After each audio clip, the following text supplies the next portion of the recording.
So on the surface, this is just an after-action report for a mission called Operation Rainfall Null. But when you really start to dig in, it's something else entirely.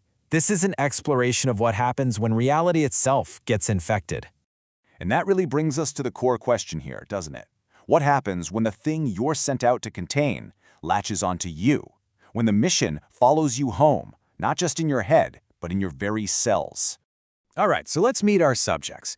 This is Mobile Task Force Epsilon 11, the nine-tailed fox. These guys are the best of the best.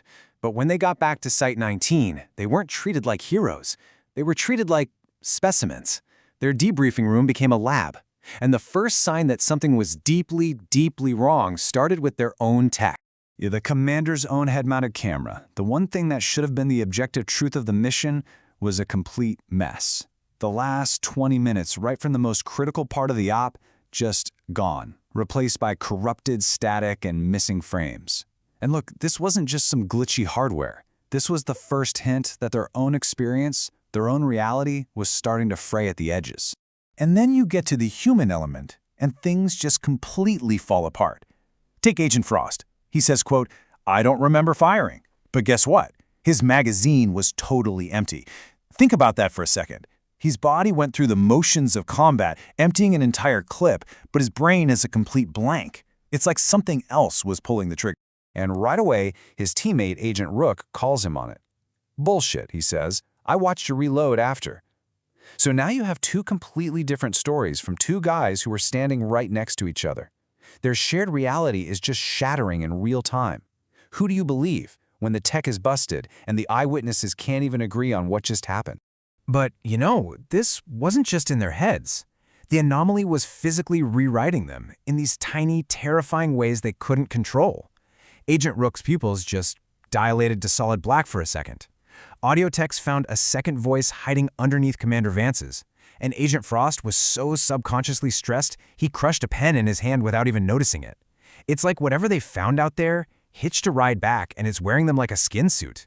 So you have all these weird glitches, the memory gaps, the physiological changes, and the analyst traced it all back to one single impossible moment during the mission, a moment that just completely breaks all the known rules of biology. 3 minutes. That's it. 3 minutes doesn't sound like much, right? But it's an eternity. When your heart is stopped, you're not breathing, and your brain has gone completely dark. And that's the absolutely crucial part. The monitors back at Site Command, they recorded the entire squad flatlining. At the exact same time, for a full 3 minutes, all 4 of these elite soldiers were, by every medical definition out there, dead.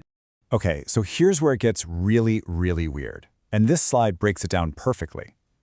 On one hand, you have 3 minutes of clinical death, a total biological shutdown. But on the other, the mission clock kept ticking. There's no 3-minute gap in the official timeline. It's like their bodies died in some little pocket of reality, completely separate from our time. And then, just as suddenly as they died, poof, they all came back, all at once, and medically, they were totally fine. And then there's this. This is probably the single most chilling piece of evidence from the entire event. During the debriefing, right, you've got 4 guys sitting around a table, but the security camera saw 5. A 5th silhouette, all blurry and indistinct, just sitting there with them, an entity completely invisible to the naked eye. So what in the world did they run into? The Foundation has a term for it, a narrative hazard. Now, don't think of a monster or a creature. Think of an idea. A piece of information so powerful it can literally rewrite the story of anything it comes into contact with. Its original designation was Nobody, a name they're not even allowed to say anymore because just using it gives this thing more power. Just try to wrap your head around that. It's a phenomenon that proves it exists by the holes it leaves behind. It's like a black hole in reality. The more you try to fill it, the more you try to document or erase it, the bigger and stronger it gets.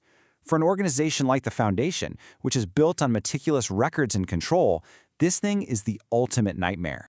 This image here is a pretty great way to visualize it. This hazard doesn't just attack, it infects. It spreads like a virus, or like a fractal, branching out through all the documentation, through memories, through people themselves. It's not just a physical threat, it's a conceptual one. So what kind of personality does a thing like this even have? Well, the Foundation's profilers put together this conceptual archetype, and it is wild.